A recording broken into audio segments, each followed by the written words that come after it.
আসসালামু আলাইকুম রহমতুল্লাহি ওয়া বারাকাতুহু। সম্মানিত দর্শক, বাংলাদেশের পরবর্তী রাষ্ট্রপতি কে হচ্ছেন? তিনি কি ডক্টর মোহাম্মদ ইউনূস, নাকি তারেক রহমান সাহেবের পত্নী জুবাইদা রহমান, নাকি বর্তমান যে শাহাবুদ্দিন চুপ্পু রয়েছেন তিনি তার মেয়াদ পূর্ণ করবেন, সেই সুযোগ বিএনপি তাকে দেবে? কি হতে যাচ্ছে রাষ্ট্রপতিকে কেন্দ্র করে? কারণ হলো, যেভাবে জুলাই সনদ হয়েছে, যেভাবে আন্দোলন হয়েছে, যেভাবে নির্বাচন হয়েছে, যেভাবে নির্বাচনে ইঞ্জিনিয়ারিংয়ের কথা বলা হচ্ছে, যেভাবে সমঝোতার নির্বাচন হয়েছে, সমঝোতার ফলাফল হয়েছে, এই কথাগুলো এখন এনসিপির নেতারা, জামাতের নেতারা প্রকাশ্যে বলছে।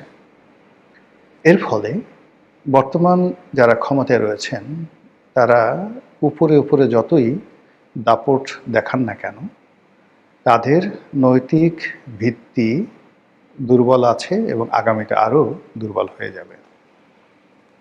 আমার যতটুকু মনোবিজ্ঞানের উপর পড়াশোনা আছে, সেই পড়াশোনা দিয়ে আমি ক্ষমতাধর লোকদের চোখের দিকে তাকিয়েছি, তাদের অঙ্গভঙ্গি বোঝার চেষ্টা করেছি। সত্যিকার অর্থে প্রতিযোগিতা করে বিজয়ী হওয়ার মধ্যে যে আনন্দ, সে আনন্দ আমি তাদের মধ্যে দেখিনি। দ্বিতীয় যে সমস্যা, সেটা হলো তাদের হাঁটা চলার মধ্যে যে ধরনের একটি কনফিডেন্স থাকা দরকার, সেগুলো হচ্ছে না। সব জায়গাতে কেমন যেন অভিনয় অভিনয় মনে হচ্ছে। কারণটা কি?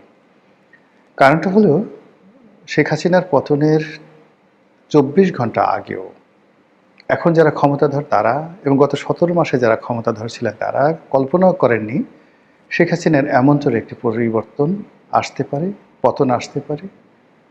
বাংলাদেশে ক্ষমতার জন্য তাদের জন্য একটা দ্বার উন্মুক্ত হতে পারে। ফলে কি হলো, গত ১৭ মাসে যারা ক্ষমতায় ছিলেন তারা ভাবতেই পারেননি যে তারা কি স্বপ্ন দেখছে না বাস্তব। তারা কি সত্যিকার অর্থে দেশের কর্ণধার, নাকি ঘুমিয়ে আছেন।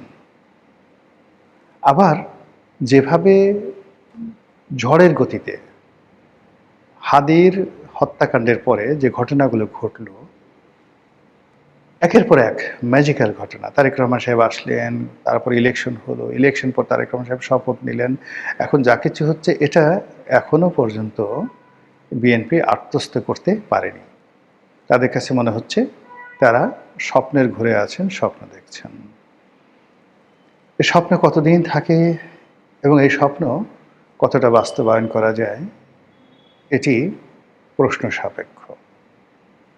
দ্বিতীয়ত, গত ১৭ মাসে যে সমঝোতাগুলো করেছিল রাজনৈতিক দল, সেই সমঝোতা অনুযায়ী বিএনপি যদি এগোয়, তাহলে উচ্চকক্ষ এবং রাষ্ট্রপতি, এই দুটো পদ খুবই গুরুত্বপূর্ণ। উচ্চকক্ষে যারা যাবেন তারা নিম্নকক্ষে যারা সংসদ সদস্য হবেন তাদের উপর সবসময় একটা মানসিক চাপ সেখানে তারা অব্যাহত রাখবেন। এবং ওটা যেহেতু উচ্চকক্ষ, ভোটের রেশিও অনুযায়ী হবে, মানে কত পার্সেন্ট ভোট যারা পেয়েছে সে অনুযায়ী হবে। সেক্ষেত্রে ১১ দলীয় জোট, তাদের ভোটের হারও কিন্তু অনেক বেশি। অর্থাৎ বিএনপি সম্ভবত ৫১% আর ওরা ৪৩%, জামাত অল্প 7% ভোটের এদিক ওদিক। ফলে উচ্চকক্ষে যদি ১০০টি আসন থাকে, সেই ১০০টি আসনের বেশিরভাগ আসন কিন্তু ১১ দলীয় জোট তাদের নিয়ন্ত্রণে থাকবে। এইগুলো এক। ২ নম্বর হলো যে রাষ্ট্রপতির হাতে প্রচুর ক্ষমতা থাকবে, প্রচুর ক্ষমতা থাকবে এবং সেই ক্ষমতা যদি সমঝোতা অনুযায়ী, যেটা সবাই আন্দাজ করছেন বা সবাই সন্দেহ করছেন যে ইতিপূর্বে এই সমঝোতাগুলো যেটা হয়েছে আমেরিকার মধ্যস্থতায় কাতারে বসে, এবং সেই সমঝোতার মধ্যে দিল্লিরও গ্রিন সিগন্যাল ছিল, পাকিস্তান এবং তুরস্কের অংশগ্রহণ ছিল। কাতারে যে খলিলুর রহমান সাহেব বারবার গেছেন না বৈঠক করতে, এ সকল কথা বাতাসে ভেসে বেড়াচ্ছে। তাই যদি হয়, তাহলে ডক্টর মোহাম্মদ ইউনূসকে রাষ্ট্রপতি নিয়োগ করতে হবে। আর ডক্টর মোহাম্মদ ইউনূস যদি রাষ্ট্রপতি হন, তাহলে এই যে খলিলুর রহমান সাহেব ক্যাবিনেটে আছেন, এর সঙ্গে আদিলুর রহমান আসতে পারেন, রেজওয়ানা আসতে পারেন, এমনকি আসিফ নজরুলও আসতে পারেন। অবাক করা বিষয় না। এমনকি ফজল কবির সাহেব আসতে পারেন, এমনকি নূরজাহান বেগম অথবা লামিয়া মোর্শেদ। তারাও সরকারি দায়িত্বে ফিরতে পারেন। ফলে সরকার একটা হযবরল অবস্থার মধ্যে পড়বে এবং যেই মুহূর্তে ডক্টর মোহাম্মদ ইউনূস রাষ্ট্রপতি হবেন, আপনি এনসিপিকে, নাসিরুদ্দিন পাটোয়ারিকে, সার্জিসকে, হাসনাতকে আগের সেই রাজুতি আয়, অর্থাৎ 2024 সনের সেপ্টেম্বর অক্টোবর মাসে তাদের যে দাপট ছিল, ঠিক ওইরকম অবস্থা আপনি তাদেরকে দেখতে পাবেন। আর জামাতের যে আমির, তিনি আমিরুল মুমিনিন হয়ে পড়বেন। সঙ্গে সঙ্গে সমস্ত ব্যবসায়ীরা তার কাছে যাবে, তার দরবারে যাবে এবং তিনি বিরোধী দলের নেতা হওয়া সত্ত্বেও সমস্ত রাষ্ট্রের কৌশলগত দিকগুলো তার কথা মতো চলবে। তো বোঝার চেষ্টা করুন যে ডক্টর মোহাম্মদ ইউনূসের ক্ষমতা গ্রহণ এবং রাষ্ট্রপতি পদে আসীন, এটার সঙ্গে বিএনপির তকদির কিভাবে নির্ভর করছে। অন্যদিকে যদি ডক্টর মোহাম্মদ ইউনূসের সঙ্গে কোনো সমঝোতা না হয়ে থাকে, অথবা ডক্টর মোহাম্মদ ইউনূস সেই রাষ্ট্রপতি না হন, বিএনপি তার পছন্দের মানুষকে রাষ্ট্রপতি পদে নিয়োগ দেয়, সেক্ষেত্রে বিএনপিকে নাজেহাল করার জন্য এই যে জামাতের যত গুপ্ত সংগঠন রয়েছে, জামাতের যত গুপ্ত কলা কৌশল রয়েছে, বোঝার চেষ্টা করেন গত 17 মাসে জামাত হয়তো তার যে গুপ্ত কৌশল বা গুপ্ত যে চেহারাগুলো, সেটার খুব অল্প অংশ তারা উন্মোচন করেছে। বিএনপির অনেক লোক টকশোতে এসে, বুদ্ধিজীবী প্রকাশ্য টকশোতে বলেছেন যে এখনও বিএনপির কেন্দ্রীয় পর্যায়ে যারা শীর্ষ নীতি নির্ধারণী, তার 20% জামাতের লোক। বোঝার চেষ্টা করেন, জামাতের গুপ্ত বাহিনীর সদস্য, বিএনপির এই মন্ত্রিপরিষদ বলেন, সংসদ বলেন, সেখানে 20% জামাতের লোক।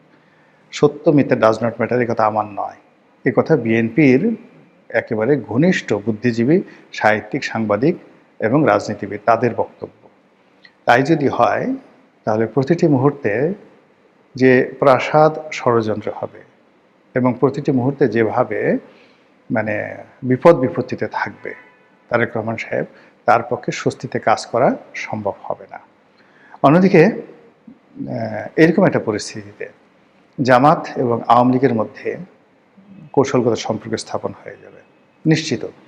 এর কারণ হলো বিএনপি আওয়ামী লীগকে চেষ্টা করবে নিবৃত করার জন্য, চেষ্টা করবে তাদেরকে বন্ধু বানানোর জন্য, কিন্তু ইতিমধ্যে যে বিরোধ পথে, প্রান্তরে, ঘাটে, মাঠে হয়ে গেছে, সেটা নিষ্পত্তি করা সম্ভব হবে না, সেটা সম্ভব হবে না।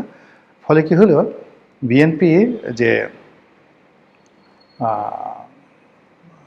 এখন যে অবস্থায় আছে, তার সঙ্গে হবেন ববি হাজ্জাজ, তার সঙ্গে হবেন নুরুল হক নুরু, তার সঙ্গে হবেন রেজা কিবরিয়া, এখন যারা আছেন তার সঙ্গে হবেন জোনায়েদ সাকি।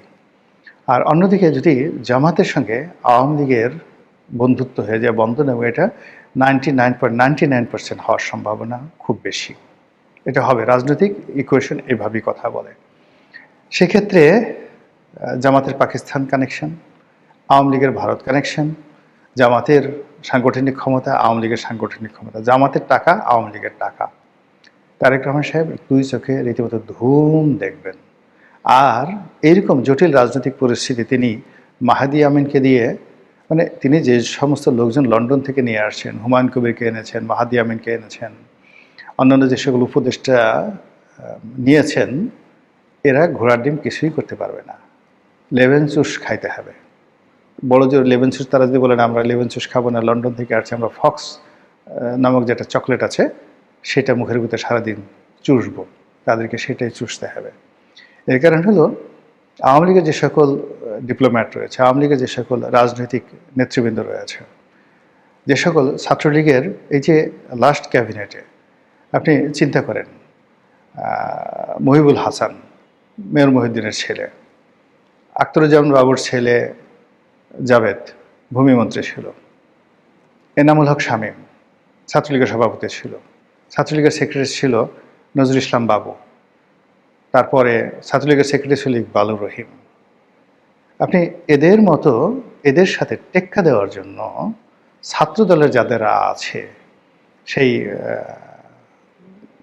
প্রথম সারির 10 জন, আপনি আমানুল্লাহ আমান ধরেন, খালিল কবির খোকন ধরেন, কিংবা ফজলুল হক মিলন ধরেন, তারা তো সব তাদেরকে আপনি পিছনে ঠেলে রেখে দিয়েছেন, প্রয়োজনে ডাকলেও তাদেরকে আনতে পারবেন না। ওদিকে সুলতান সালাউদ্দিন টুকু তারপর সেই যে শহীদুদ্দিন চৌধুরী অ্যানি, অন্য যারা আছেন তারাও ফ্রাস্ট্রেটেড। নাসিরুদ্দিন অসীম রীতিমতো অপমানিত, লাঞ্ছিত।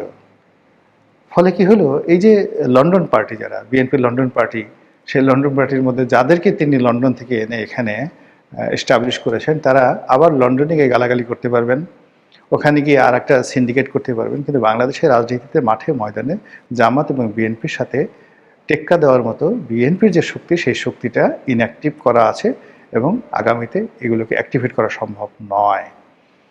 ফলে কি হলো কি, যে এই যে রাজনীতিতে সামনে রাষ্ট্রপতি নির্বাচনকে কেন্দ্র করে যে জটিল এবং কুটিল অবস্থা তৈরি হচ্ছে, এটি রাজপথের যে কোনো আন্দোলনের চাইতে, যে কোনো বিষয়ের চাইতে গুরুত্বপূর্ণ। ফলে এখানে বিএনপিকে 100 বার চিন্তা করতে হবে।